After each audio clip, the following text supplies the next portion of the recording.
Hello, my name is Derek Young, and I want to welcome you to the C-Seat.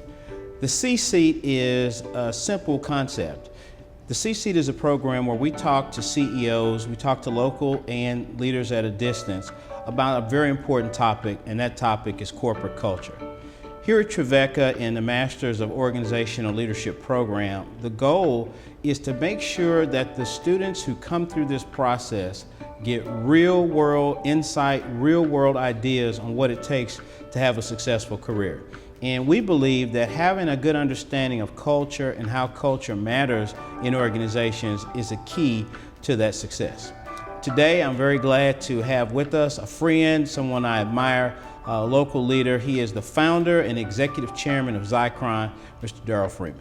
Darrell, how you doing, sir? I'm doing awesome, Derek. That's good. I am doing awesome. So all companies have a culture, but it's what your culture is about. And oftentimes the leader or the founder or the CEO is the person who sets the tone for the culture and what kind of culture you're going to have. So in my organization and the organizations I'm involved with, I try to set a culture of honesty, integrity, family, all those things that undergird having a great business opportunity. So you can be smart, you can have the best product or the best service, but if you don't have a foundation of integrity, a foundation of honesty, then whatever you're providing, the service, whatever service you're providing, whatever product you're providing, is not going to last a long time, because culture is everything. Having a good culture is everything. And I think that's one of the reasons why we've been able to sustain ourselves over the past 23 plus years, because we put in the right culture at the very beginning. And so when people come into the organization, they understand and know what our culture is about. Where did that come from, Darrell? You know, in your upbringing, your career prior to Zycron, where did some of those beliefs kind of get shaped? Well, I think honesty is huge in business, and you don't have to go back far to think about the end runs, the WorldComs.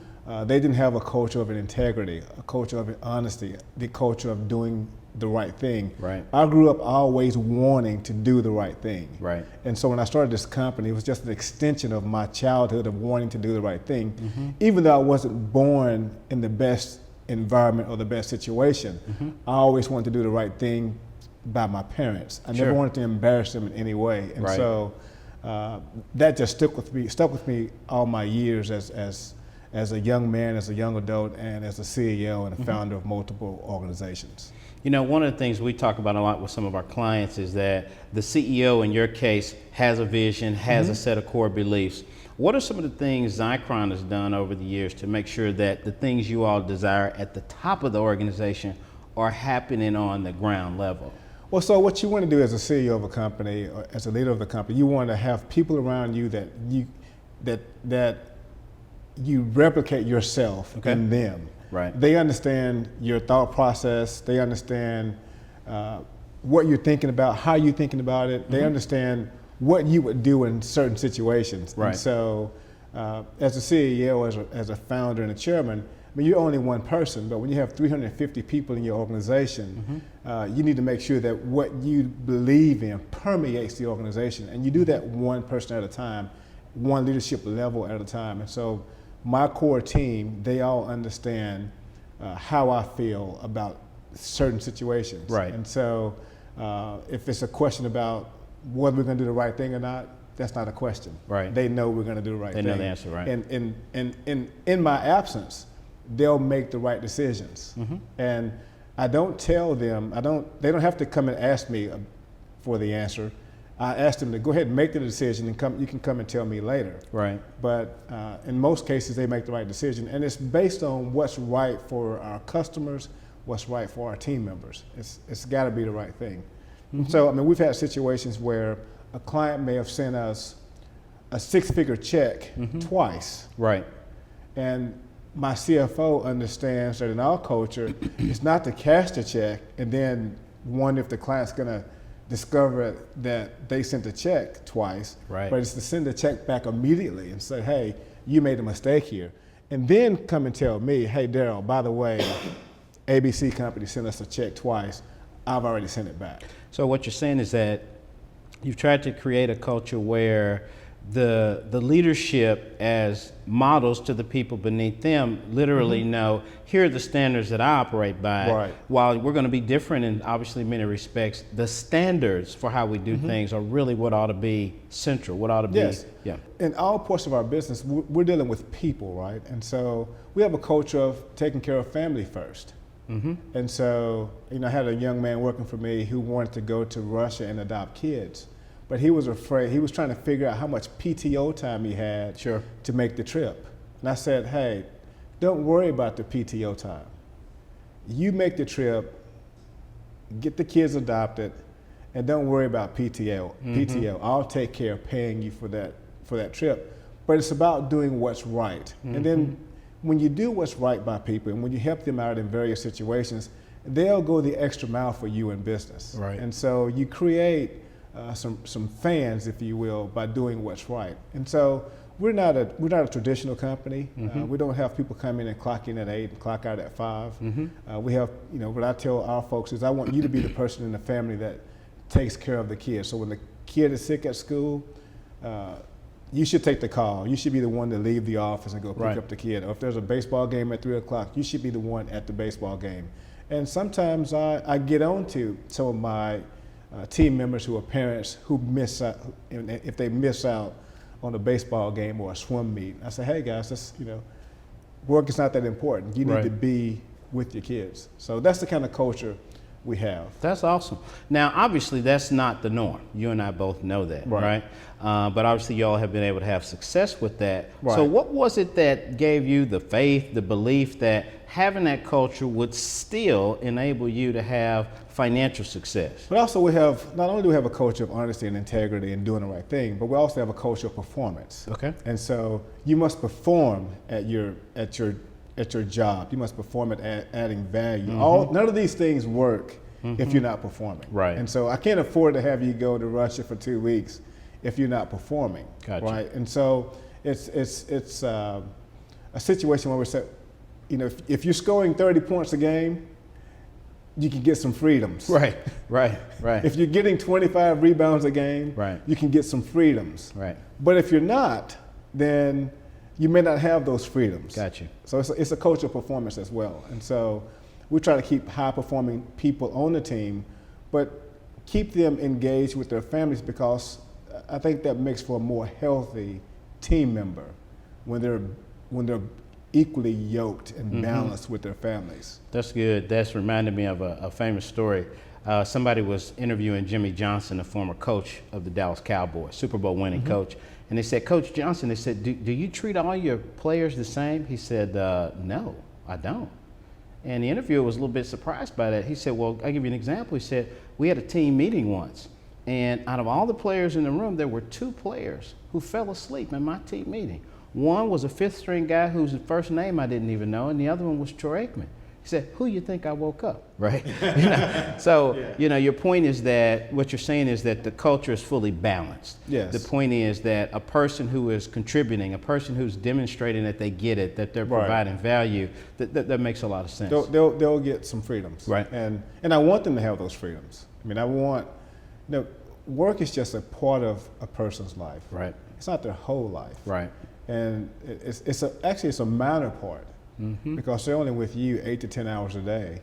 There's another 14 hours they're going to be with their families. Right. And that's a very important piece, because as a father with 4 kids, I know that time moves very fast. Yep. And kids grow up very rapidly. And you're only going to get a chance to be a good father or a good mother once. That's good. And you shouldn't blow it. That's good. When you've got a culture that you've worked really hard to establish, you're looking to identify new talent, people who are sharp, people who are proven. What are some of the things you do to sort of indoctrinate or maybe help them assimilate into a culture that's already in existence? Well, what I try to do is I have the senior team spend time with them. I spend time with them. And before you bring them on board, find out what their background is like. I mean, we don't go out and find the traditional person. We'll take hardworking, honest, with integrity over a student any day. Because if you're hardworking and honest, we can teach you the trade. Got you. You follow what I'm saying? So those are some values that we look for in people. Will they go the extra mile for our clients? Will they go the extra mile for the company? Those are the kind of things we look for in people. And it's not, I hate to say this here on the campus of Trevecca, but it has very little to do with your GPA. Right. It has more to do with your drive, with what motivates you, with what, are you a good listener? Right. Give me a C student or a CD student any day that'll work harder, go the extra mile. I'll take him or her over an A student any day. You know, I've heard leaders over the years say that oftentimes when they go to a college campus, they might be more interested in a student who had to work to get through school, Yes, absolutely. who had to struggle to get through school, maybe more than they would identify a student who sort of had it handed to them. Right. You know, this notion of culture is big in a lot of respects. But what do you do culture-wise when things get tight, when things get tough? You know, the whole country faced the economic downturn. How do you keep the culture focused there? You gotta, that's a time that you stay focused on the culture when times are tougher. I mean, you got to dig in when times are tougher. And you know, you talked about hiring people that had to work through school or had to overcome some obstacles. Right. When you have those kinds of people on your team, an economic downturn is nothing new to them. They've been struggling. That's a good point. They had gone through some struggles economically before. Right. They had been, maybe had their lights turned out before, maybe Right. had their water turned off as a kid before, like I did. And so, you know, when times get tough, the tough get going. The tough get tougher. Right. And but in our culture, we also know that, hey, we're just going to work harder. We're going to work harder. We're going to dig in and work harder when times are tougher. And we've been through several economic downturns, but we've been able to survive all of those in every business that I'm involved with. That's awesome. You know, being in the IT space, you're in a space where change is Constant. it's a Change is reality, constant. right? Yes. So when you think about being in a world where change is constant, what are some of the things you've been doing to help the members of your team stay fresh, stay on their toes, be anticipatory in the way they go about their work? So we have an educational fund where every year we allocate so many dollars per person to go out and get a new skill set or nice. Get involved in a new class, learn a new technology. So that's one way that we do it. And then I think as a leader, it's your job to always stretch people Okay. beyond what they think they could do. Right. And so that's one of the things that I love about my job is you may get a person in who's here, but you stretch them to here. Right. And stretch them even further than they knew they could stretch. And so, and they'll never return back That's a great point. to what they were before. And so I love stretching people and challenging people. And you know, there have been some situations where, you know, an executive may not wanted to pursue this opportunity because he thought it was beyond his or her capability. Right. But I say, hey, pursue it anyway, because you'll never know if you're going to make a three-pointer if you don't take the shot. Right. And there have been some times when he or she pursued the opportunity and won. But if he had never taken the shot, if she had never taken the shot, they would have never known. That's good. So I push them. And I have to push myself. Then also, Derek, speaking about culture, one of the things that a good leader would do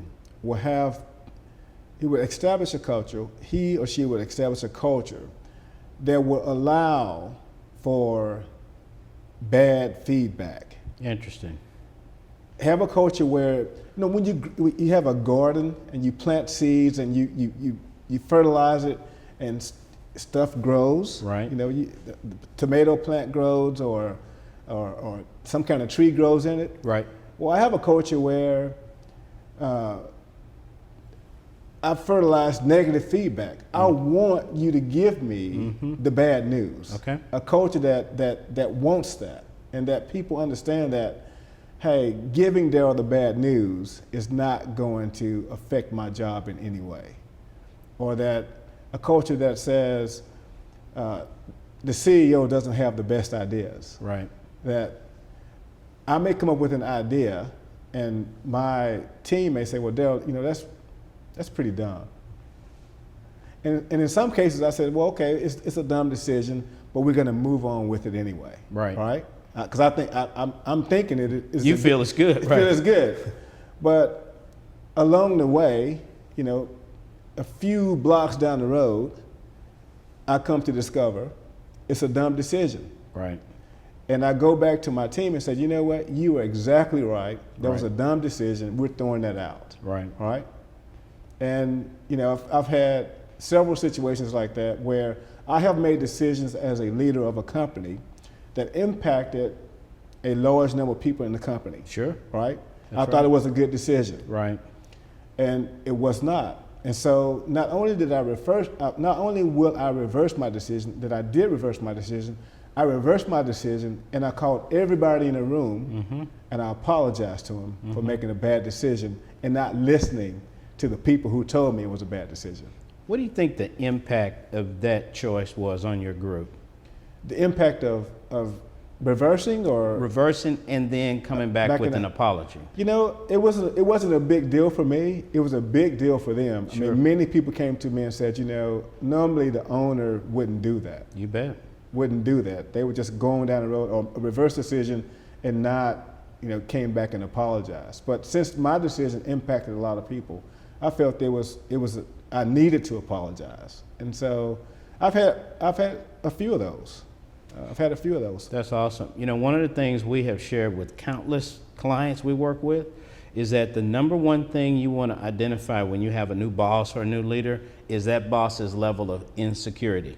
And in my personal opinion, leadership insecurity does more damage to organizations than anything. So what you've been describing here and exhibiting with your group is a high level of security, which in my experience, that's what frees people up to be their best. When they know, I don't have to give the idea I think he will like. Right. I have to find the best idea. Right. Talk a little bit, obviously I know some of this because I'm familiar with your company. Talk a little bit, Darrell, about some of the growth, development, promotions that have happened in your organization because of the kind of culture that you all have. Well, so, you know, I believe in giving people an opportunity, even if they don't fit the standard mold. This is good, yes. Of the job. Right. They don't have everything lined up pretty and nice. Right.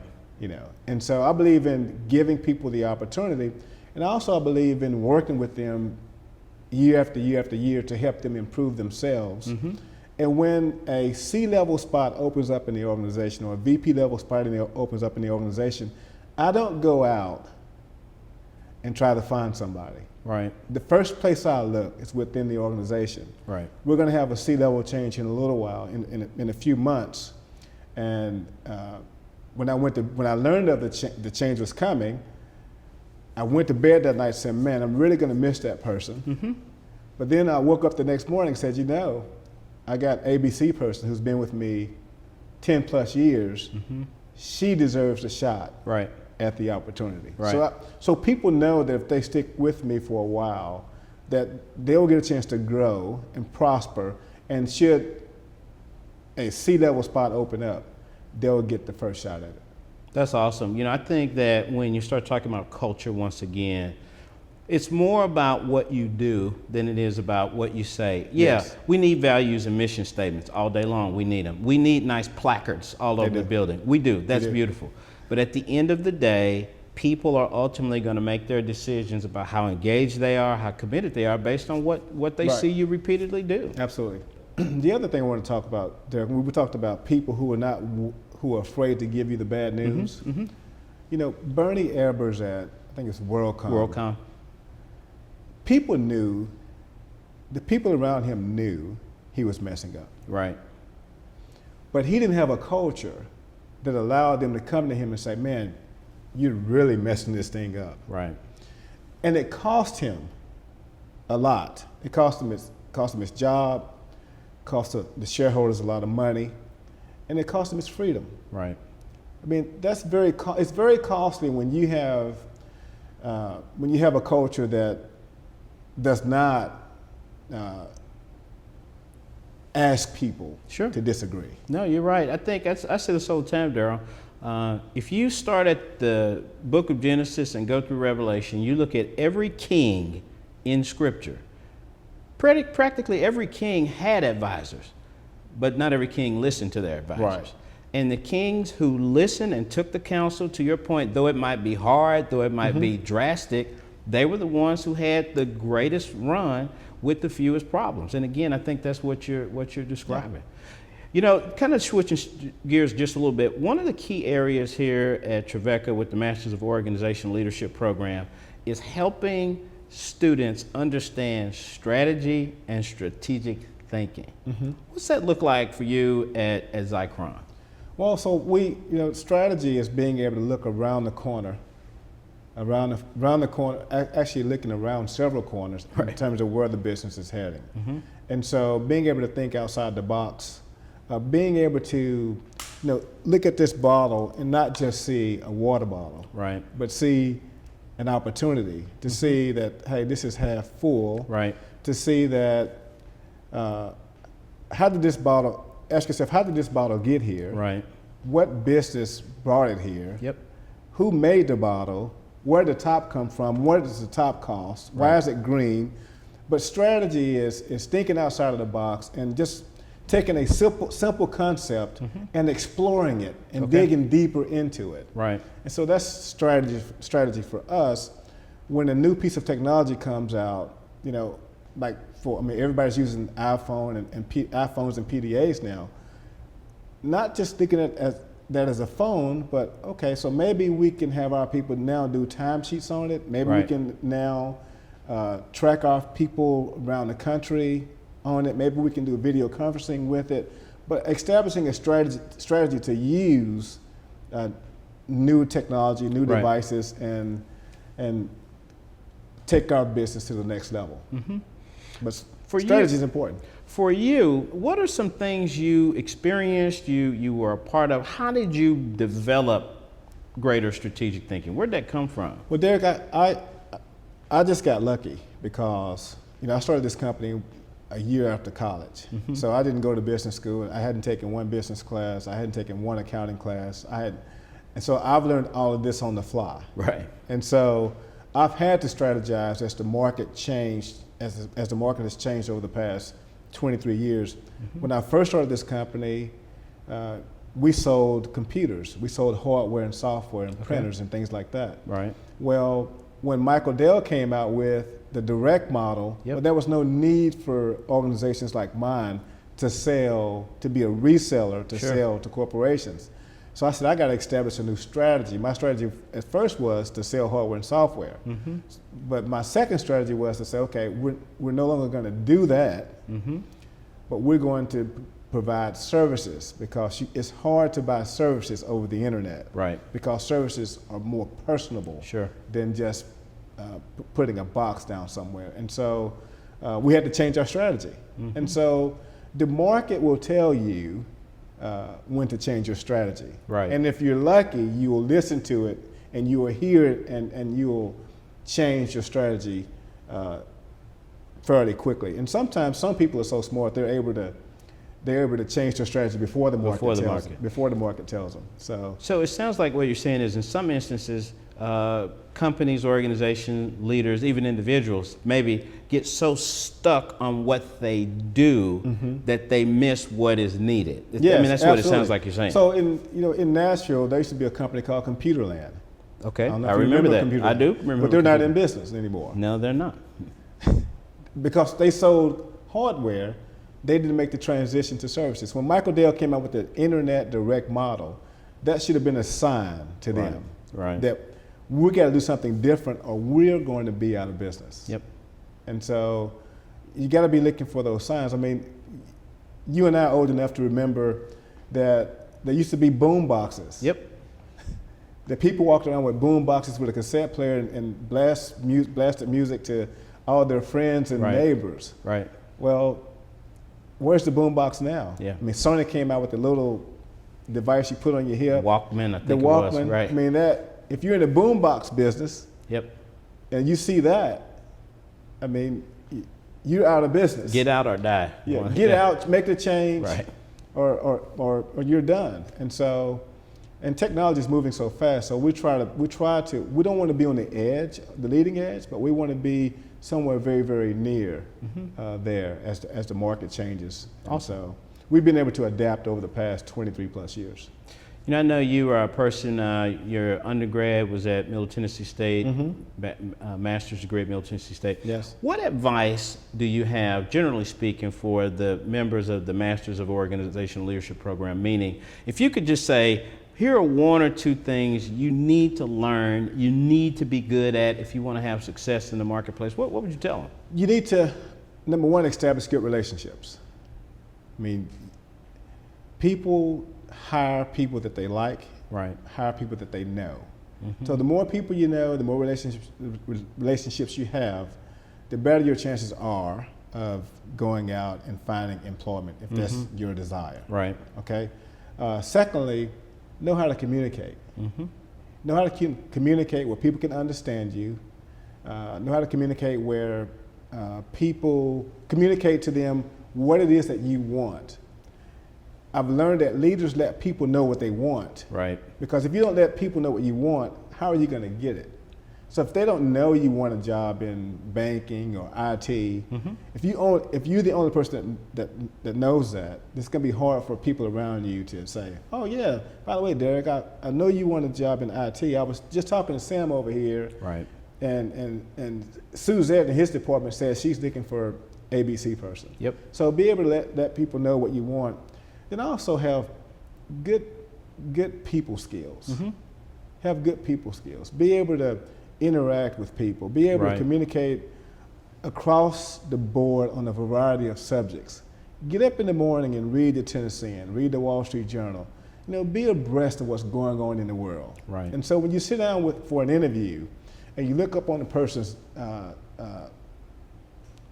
desk and you may see a picture of a golfer or football player or a Tennessee Titan, and you can say, oh yeah, you're a Titans fan? Oh yeah, I just know you draft Mariota in the first round. I mean, be abreast of the news so that you can communicate with people, and because people are always looking for a way to relate, right? That's and so good. Great point. when you walk into his or her office, you're trying to find a way that you relate to that person. And so oftentimes when you meet new people, the first thing you say, well, what's your name? So, well, I'm Derek.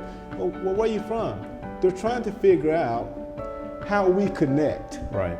When you say, well, I'm from St. Louis. Oh, St. Louis? Oh, I got a cousin from St. Louis. Right. Do you know so-and-so, so-and-so? You know, St. Louis is a big place, Right. but it starts the process. It's the process, right? So you're building a relationship, trying to figure out how you relate to that person. That's And awesome. so have good relationship skills. Darrell, you know, I knew this was going to be great. Well, I wouldn't say it's great, Derek, but thank you for having me. Yeah, it's been awesome, and I really appreciate you coming out. Thank you, sir. Yes, sir. Good to be here. Thanks.